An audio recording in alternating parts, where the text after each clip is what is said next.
नमस्कार. मी किशोरी पाटील. आत्ताच आपण गंपूदादा आणि अद्वैत यांच्यामध्ये रंगलेल्या गप्पा ऐकल्या.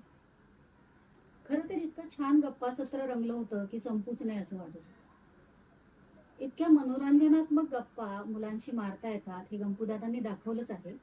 परंतु यामागचा नक्की हेतू काय आहे हे आपण जाणून घेऊयात. सगळ्यात पहिलं म्हणजे प्रत्येक मुलाची, मग ते मूल कोणत्याही वयाचं असो, त्याची त्याची एक स्पेस असते.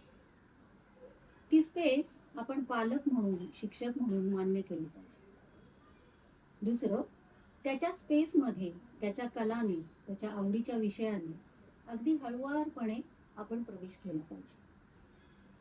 तिसरं आणि महत्वाचं, त्याच्या निरागसतेला कोणताही धक्का न लावता त्या मुलाचं बोट धरून आपण त्याच्या विश्वात अगदी आनंदाने एक फेरफटका मारून यायला हवा. म्हणजेच मुलाची निरागसता जपली पाहिजे हे महत्वाचं. यामध्ये अजून पुढे काय काय घडणार आहे हे आपण पाहूयातच. त्यासाठी जोडलेले रहा. धन्यवाद.